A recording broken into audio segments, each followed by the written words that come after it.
Boa noite, meus irmãos. Gostaria de agradecer a confiança mais uma vez de Dona Val, de Luciana, do Centro Espírita Estrela Guia de Itapuã. Gostaria de agradecer principalmente a espiritualidade, a nossa mentora da casa, nossa querida irmã Bárbara, né, por mais essa confiança, né, que tem em nós.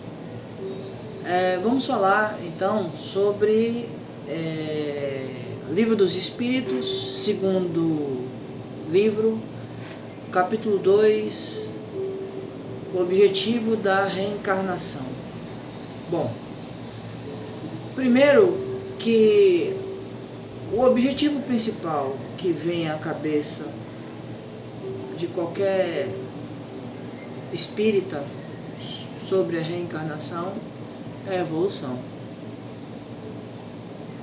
É aquilo que nos permite seguir, né, em frente dentro de um parâmetro, condições, né, para que nós possamos evoluir, e isso demonstra, sendo para todos, obviamente, todos os espíritos, demonstra a justiça divina e explica aos cristãos, que até então não tinham uma explicação, de como funciona a justiça divina, né? Como funciona a justiça divina, que era um grande questionamento dos cristãos que tinham algum tipo de, digamos, veia questionadora, né? E sempre perguntava sobre isso. Mas vamos até aqui ao objetivo principal da palestra, que é o objetivo da reencarnação. O capítulo 2 do livro 2 do Livro dos Espíritos diz assim: da encarnação dos espíritos, objetivo da encarnação, que seria da reencarnação, né? A alma, o materialismo. O objetivo da encarnação ou da reencarnação. Qual o objetivo da encarnação dos espíritos? Pergunta Kardec e os espíritos respondem: Deus lhes impõe a encarnação como fim de fazê-los a chegar à perfeição. Para uns é expiação, para outros missão ou prova, a gente vai ver mais à frente a diferença. Mas para alcançar essa perfeição, tem que sofrer todas as vicissitudes da existência corporal. Nisso é que está a expiação. Visa ainda outro fim, a encarnação, o de pôr o espírito em condições de suportar parte que lhe toca na obra da criação. Opa!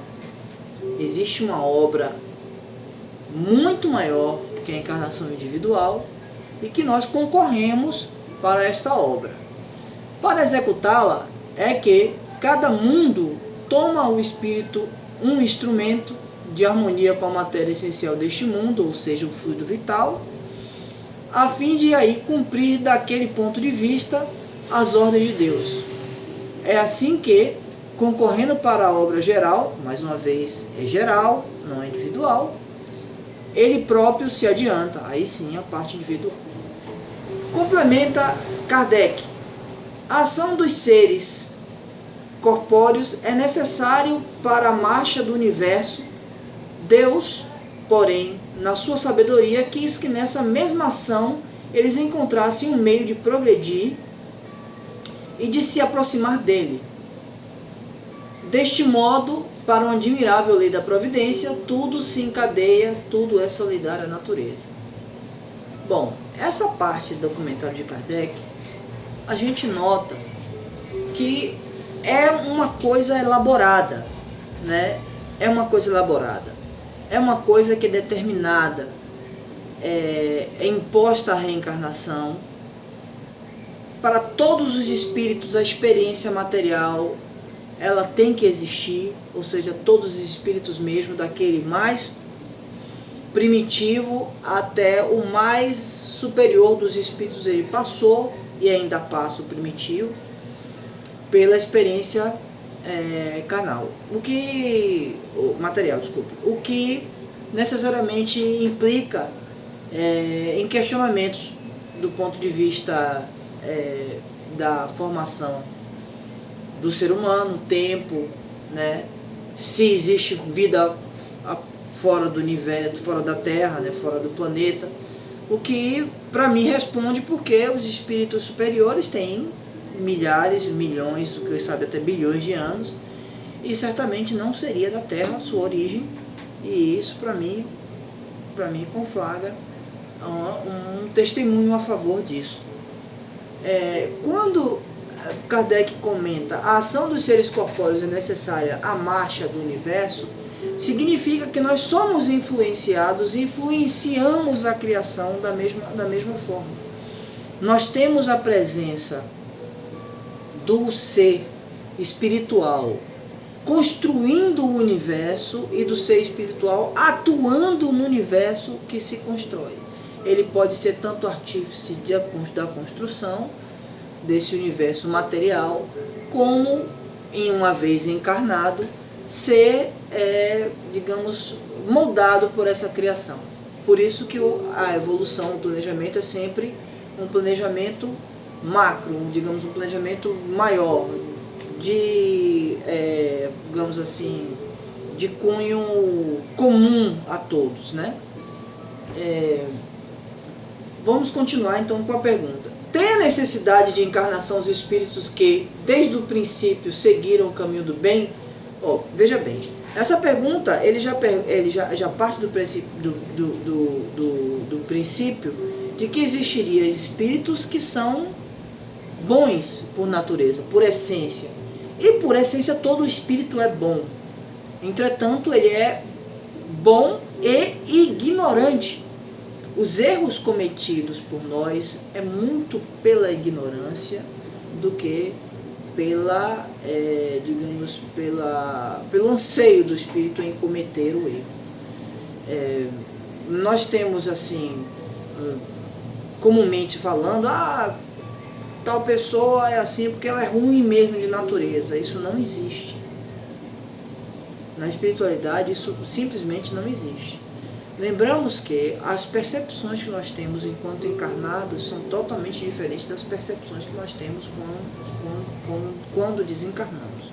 Uma delas é o senso de verdade. Nenhum espírito mente para o outro, porque o próprio espírito percebe, sabe o que o outro está falando, sabe o que é verdade. Então ele é inibido a mentir. A espiritualidade ela trabalha em outra perspectiva do ser humano, do ser espiritual, né? Não ser humano. Então essa pergunta vem muito por isso, por uma visão carnal, por uma visão material, não uma visão espiritual. Eis que o espírito responde da seguinte forma: todos são criados simples e ignorantes e se instruem nas lutas e tribulações da vida corporal. Deus, que é justo, não podia fazer felizes a uns sem fadigas e trabalhos, consequentemente sem mérito. Ou seja, todos os espíritos passam por esta provação, por esta prova. Se nesta prova serão espiados aqueles que cometem erros. As provas são inerentes a todos os espíritos, todos eles passarão por provas. Se não passar, no exercício da prova, você comete um erro, você poderá ser espiado, né? Ou alguns espíritos elevados, né, que tenha contribuição para um objetivo do todo, não particular, vem para fazer o seu contributo encarnando, e aí não é expiação, porque não pode ser um espírito superior, um espírito bom. Não é prova, porque ele não tem o que provar, porque ele já é bom. Ele só pode ser uma missão. A missão é dada ao espírito para que ela faça com que melhore, para que evolua melhor, conduza, é o nosso farol. Vários espíritos, digamos assim, nós temos exemplos de vários espíritos como este na Terra. Nós temos o Buda, o Cristo, nós temos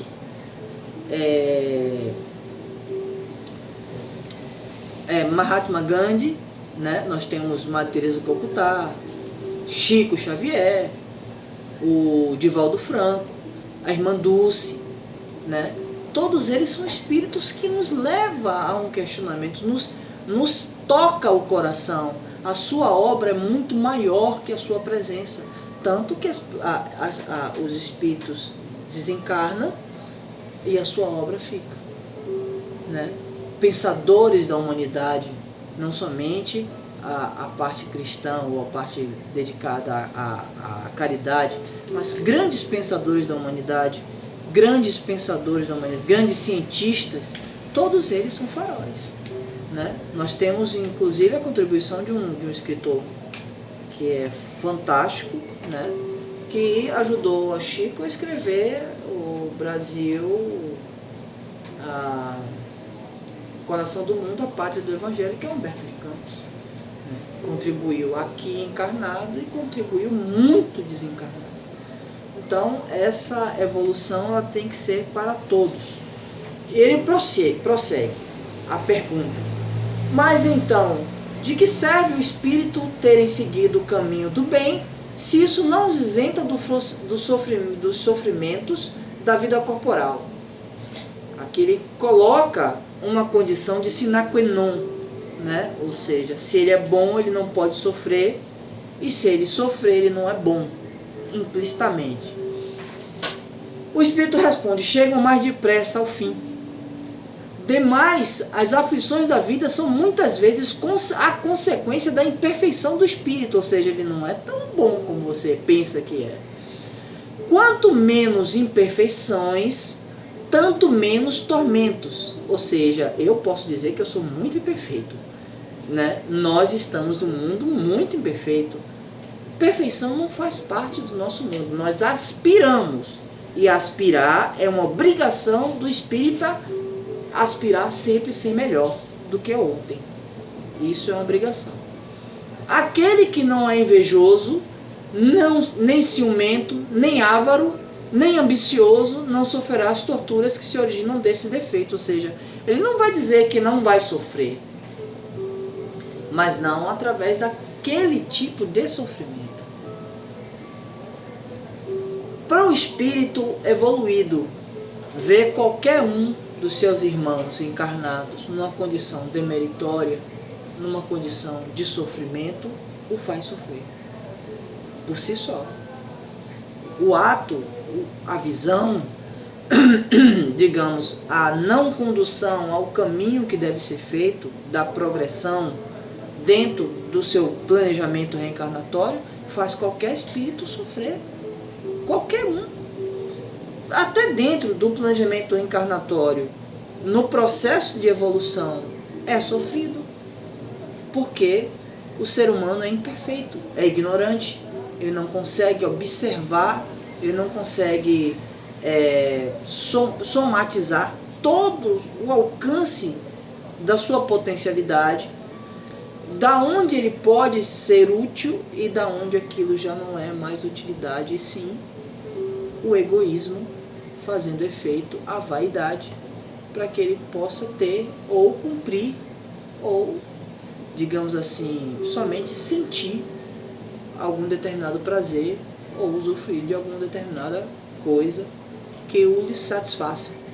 Então, dentro dessa perspectiva, realmente, nós estamos no mundo de provas e expiações, o que não há nenhuma dúvida, né?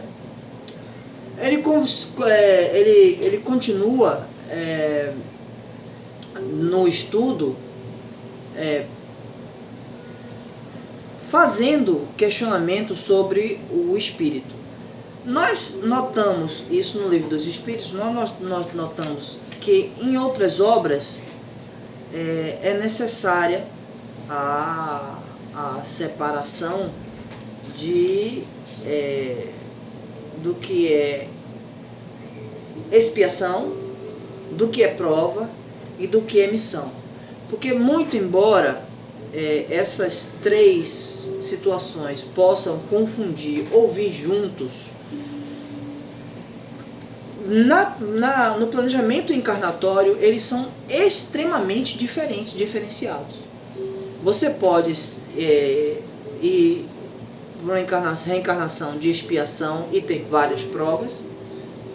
Você pode ter uma reencarnação de provas e ser expiado, porque durante aquela encarnação você cometeu erros que devem ser resgatados. E você pode, numa missão, ter provas e expiação. Ah, mas não seria uma contradição porque uma missão, você falou que é de um espírito superior? Todo espírito superior que encarna no mundo de prova e expiação, ele cumpre uma missão. Mas nem toda missão é para um espírito superior, né? Então, dentro dessa perspectiva, ele pode ser, dentro de uma missão, ele pode cometer algumas falhas que possam vir a ser expiado, ou algumas provas que o próprio espírito solicita para que seja mais fácil o seu adiantamento, né? Então, vamos cá. No Livro dos Espíritos, desculpe, no Livro dos Espíritos não, na Revista Espírita de setembro de 1863, na parte Questões e Problemas, Allan Kardec responde um questionamento de um leitor, e ele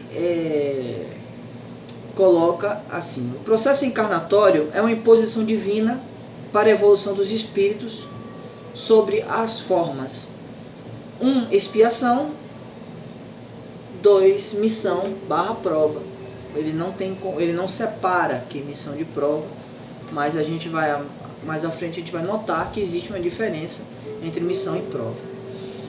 Bom, a expiação é um pagamento de dívidas passadas, sofrimento das vicissitudes da existência corporal, e implica necessariamente a ideia de um castigo mais ou menos penoso, resultado de uma falta cometida. Então, nós estamos sendo expiados porque nós cometemos numa encarnação passada, ou até nesta encarnação, uma falta, um erro grave. Que tipo de falta e que tipo de erro grave é que dá a ideia de ser mais ou menos penoso, né? Ou seja caracterizado de forma mais grave ou menos grave o resgate que a gente vai ter que passar, né, pela tribulação para poder resgatar isso. Missão ou provas são determinações específicas com as quais o espírito encarnado tem que passar para provar o seu adiantamento, né? Aí, no caso, seria uma prova. A prova implica sempre de uma inferioridade real ou presumível, porque o que chegou ao ponto culminante a que aspira, mas não necessita de provas. Vamos assim, fazer uma forma mais inteligível de entender isso. Quando ele fala assim, que implica sempre uma inferioridade real, é que a prova significa que você ainda não chegou no estágio de não tê-la mais, de não ter que mais passar por ela. Então, você está no estágio inferior, né? Ou presumidamente inferior, para que a prova lhe alce a condição de um espírito melhor, de uma espiritualidade melhor, um espírito bom. O espírito bom não faz prova, né? E a missão, qual é a missão? Por exemplo, você tem vários casos de missões. Notadamente é mais fácil a gente explicar, por exemplo, quando a gente coloca um quadro, por exemplo, de uma criança que veio com digamos assim, um espírito que veio com uma síndrome de Down, né? Ele veio com determinado problema que faz com que as pessoas que estão ao redor dele se melhorem vibrem em outro tipo de energia para que essa pessoa não seja cometido pelas vicissitudes do mundo.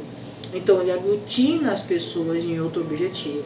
Para os outros é uma prova, porque você vai ter que abdicar de algo da sua vida para assistir aquela pessoa. Para ele é uma missão. Muito embora pode ser também encarado como uma expiação. Veja como é para a gente, para nós encarnados, é difícil distinguir, porque a nuance é muito pequena. Para mim é algo que denota como a justiça divina ela é sutil. Como a justiça divina ela não quer pesar no pescoço de ninguém a medalha, a marca de que a pessoa cometeu um erro, né? E uma das ferramentas é justamente isso. Você não sabe exatamente de forma concreta se a pessoa que está ali é uma prova ou uma missão ou até uma expiação, né? Mas vamos adiante, né? Aí nós vamos aqui no Livro dos Espíritos, ele diz aqui, expiação. Não há crer, no entanto, que todo sofrimento suportado neste mundo denote a existência de uma determinada falta. Ele coloca aqui que o quê? A pessoa pode vir para sofrer como prova para se melhorar. Muitas vezes são simples provas buscadas pelo espírito para concluir a sua depuração e apressar o seu progresso. Assim, a expiação serve sempre de prova, mas nem sempre a prova é uma expiação. Provas e expiações, todavia, são sempre sinais de relativa inferioridade, porquanto o que é perfeito não precisa ser provado, né? As missões, você pode pegar, por exemplo, no Livro do Espírito, nas perguntas 573, 575, 579, 76, e eles dão uma medida exata de missões, que é muito mais fácil você identificar, por exemplo, com exemplo do que uma missão, quando você pega pessoas que são expoentes da nossa sociedade e que trouxeram à sociedade uma evolução, uma parte evolutiva muito boa. Podemos dizer até que salvaguarda algumas características mais necessárias de você individualizar, de você colocar, digamos assim, uma individualidade por trás da ação em si, mas toda catástrofe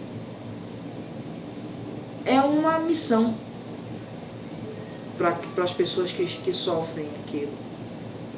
Porque é muito, digamos assim, é muito rompedor do dia a dia, né? As pessoas que passam, ou tenderiam a ser assim, as pessoas que passam por grandes catástrofes, grandes epidemias, ou a pandemia como nós estamos hoje, deve se questionar o seu íntimo, da sua posição, da sua participação. Assim foram nos pós-guerra, assim foram digamos assim, nos eventos catastróficos, como por exemplo o tsunami, né? As pessoas são agentes de uma missão. A missão é só do espírito? Nesse sentido, não. Porque até biologicamente a Terra é um ser vivo, né? A Terra é um ser vivo. Nós somos energia. A Terra é energia. O furacão é energia. Entendeu? Então, tudo isso concorre para uma obra magnífica, né? Que talvez o ser humano não compreenda em sua totalidade. Talvez não. Com certeza não compreende em sua totalidade. O Livro dos Espíritos, o compêndio da doutrina espírita, ela abrange muito, ela explica muito, mas é de notar que mais à frente nós, necessariamente com a evolução do homem, nós teremos que evoluir também. E não é à toa que os médiuns espíritas produzem tanta literatura, com tantas informações para a evolução. A necessidade da encarnação. Bom, todo projeto espiritual tem como arcabouço a encarnação e a reencarnação. Todo projeto evolutivo espiritual, porque não há outro caminho. É como assim, a gente pensa, mas quando o espírito fica na erraticidade, ou quando ele é absorvido pelo mundo espiritual, ele não consegue evoluir, ele não consegue conhecer mais, ele não consegue ter uma experiência. Será que para a gente evoluir, a gente tem que encarnar, a gente tem que reencarnar? Eu digo que sim. Porque a despeito da nossa evolução, e o homem evoluiu muito dentro do seu conhecimento intelectual, do seu desenvolvimento moral, né, ético. Nós temos uma ferramenta, espírito, enquanto espírito nós temos uma ferramenta que se acopla a outra ferramenta. Nós temos o perispírito, que é a primeira ferramenta, que se acopla à segunda ferramenta, que é o corpo material. A evolução é também 2 sentidos do ser humano. Quais são os sentidos esses? Visão, tato, audição, olfato. Nós não temos ainda, evolutivamente, alcançado digamos assim, a condição de não necessariamente encarnar num corpo mais denso. E depois de despir desse corpo mais denso, nós iremos evoluir, claro, no processo de evolução, a gente já evoluiu, nós iremos encarnar num corpo menos denso, muito mais próximo ao perispírito, até chegar ao ponto em que seremos perispírito e espírito. Aí já seremos espíritos bons. A evolução não é somente consciencial, o espírito é consciência, mas para o espírito perceber a obra, ele precisa desenvolver os seus sentidos, e ele só desenvolve os seus sentidos na matéria. Aí, ao mesmo tempo, você se questiona, porque nós temos literaturas várias em que o espírito, quando ele desencarna, até no processo mesmo de EQM, que é o processo de quase morte, eu já falei, tem um canal fantástico, que é o Que Somos Nós, é um canal do YouTube. Eu recomendo às pessoas, principalmente os espíritas que têm dificuldade em perceber o que seria o outro lado, que assista a alguns depoimentos, que é muito interessante. Então, nós temos experiências de espíritos que dizem assim, de pessoas que passam por EQM, dizem assim, mas quando eu estive do outro lado, automaticamente eu conseguia ver 360 graus. Poxa, aquilo já era meu. Então eu não preciso evoluir. Vamos já colocando aqui na nossa perspectiva, não precisa evoluir para chegar a este ponto de que eu não preciso mais desenvolver meus sentidos. Eu já tenho esse sentido lá no mundo espiritual. Mas aí nós temos que questionar se esse sentido que ela teve no momento, que a pessoa teve no momento, é um sentido duradouro ou passageiro, momentâneo. Porque da mesma forma nós temos na literatura espiritual, na literatura do espiritismo, relatos que dizem que o mundo espiritual nas colônias espirituais não são tão diferentes do mundo carnal. A diferença é que você não tem o princípio da maldade, mas você precisa evoluir.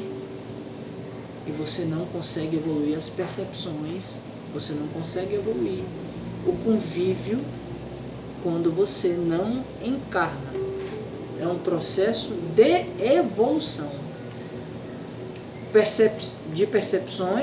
De percepções sensoriais e de evolução consciencial e de intelecto, né?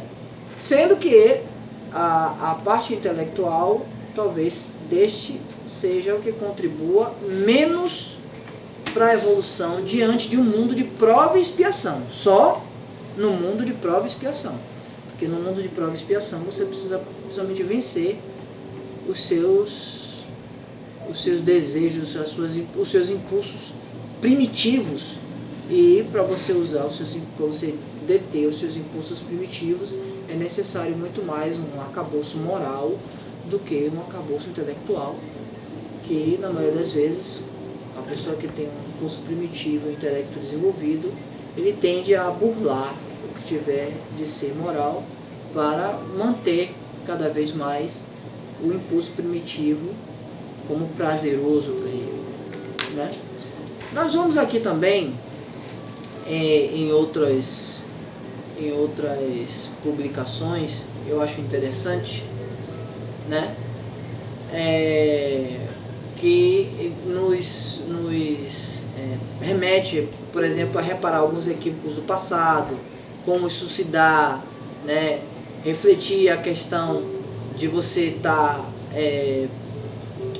digamos, resgatando, como é que se dá esse resgate, né?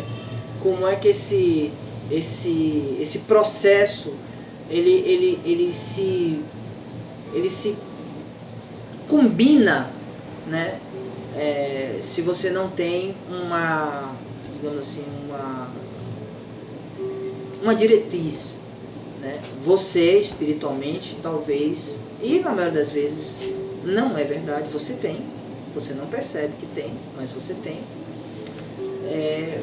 participação direta no planejamento reencarnatório. São espíritos que encarnam nas famílias que pediu, da forma que pediu, para ter as provas que pediu, entendeu? Então a justiça divina, ela dá o seu parâmetro para você se julgar. Ela dá a régua, e você que transforma a régua. Eu quero a régua de 15 centímetros, eu quero a régua de 30 centímetros, de 1 metro. É você que vai ditar a regra. Muitas vezes a própria espiritualidade diz, pô, eu acho que você está exagerando, vai devagar e tal. Aí na roupa você vê, não, aqui, pô, eu já sei o que eu tenho que fazer, eu vou descer lá, vou resolver, vai ser fácil, vai ser dessa forma. E muitas vezes a gente comete erros e o que ia ser uma prova termina sendo uma expiação, nos remetendo a ter um processo de expiação. A evolução intelectual do espírito, ela é importante, né? Eu não quero que vocês pensem que o relego, a parte intelectual, há uma importância menor. Não, é muito importante, até porque quanto mais você tenha o conhecimento técnico, você conheça aquilo, você desenvolve o seu intelecto, muito mais facilmente você vai, imbuído de uma boa intenção, você vai achar soluções para o seu rápido desenvolvimento. Eu dou sempre assim uma noção, porque a gente geralmente, quando a gente fala assim entre conhecimento, intelecto e moral, a gente trazendo, por exemplo, para uma situação mais acadêmica, a gente separa sempre aqui a parte de humanas e a parte de exatas. Onde exatas é a pessoa que é inteligente, humanas é a pessoa que busca um questionamento moral, né? Sempre pensa assim. Então, para você ter uma ideia, por exemplo, se o ser humano tivesse o poder de conhecer, digamos, a geometria sagrada, né? digamos assim, o cálculo, não, digamos, a proficiência como o Nikola Tesla falou, a proficiência do número 3, 6 e 9, né? Eu esqueci o termo, mas é alguma coisa de ouro, né? Me perdoe, eu realmente terminei esquecendo, né?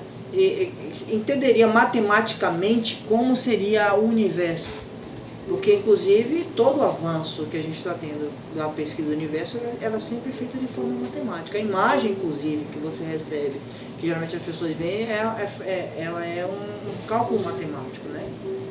Seria fantástico. O ser humano evoluiria muito em conhecer matematicamente, né? Mas ele teria enormes dificuldades de perceber emocionalmente o que aquilo significa, né?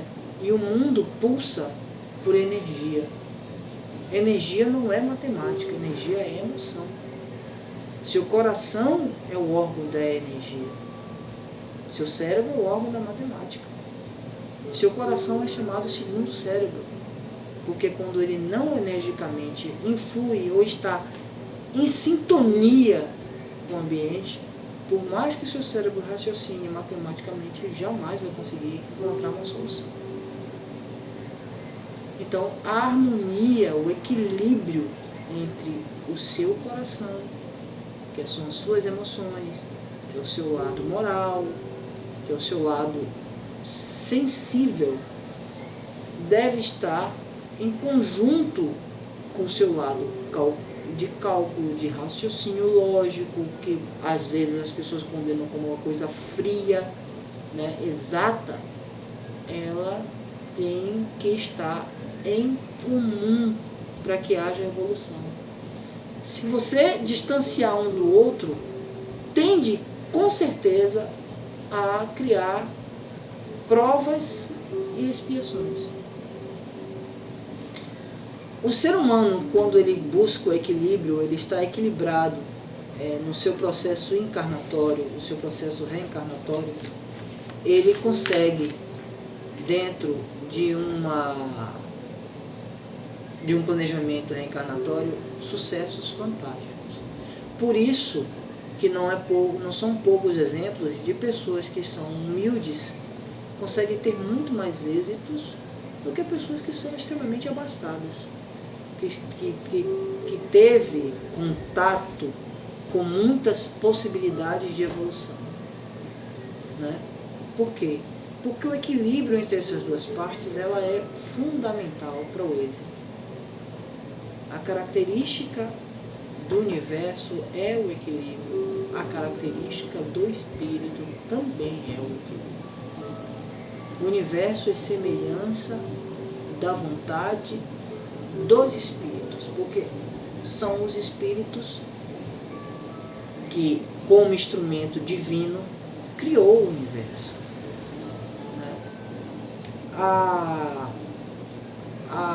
Digamos assim, a necessidade de você reencarnar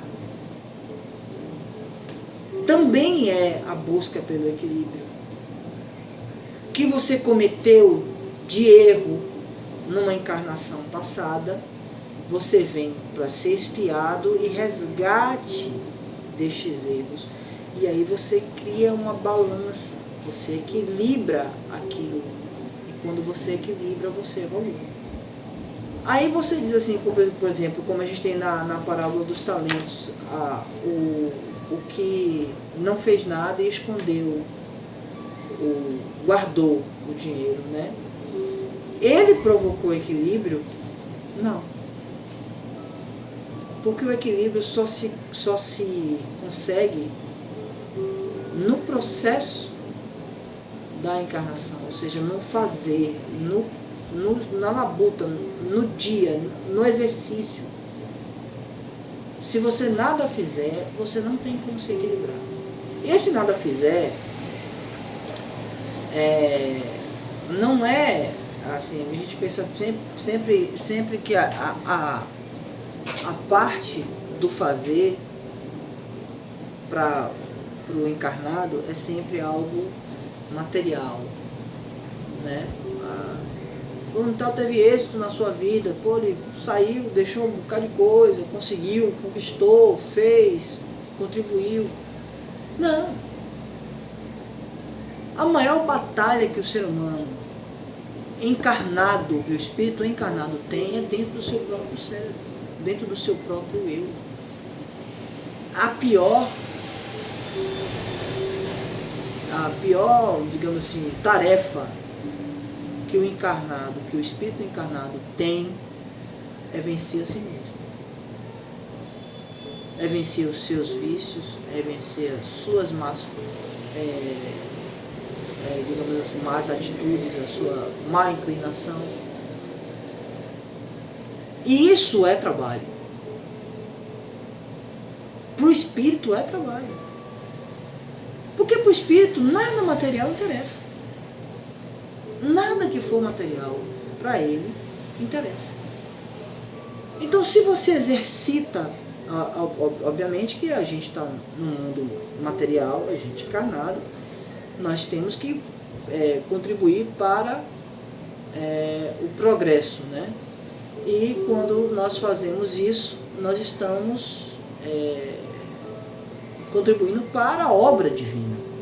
Então, salvaguarda esse detalhe, que eu acho que é importante, eu acho que é, digamos, essencial, né? A grande luta e o grande trabalho é interno. É dentro de si. É buscando a si, né? E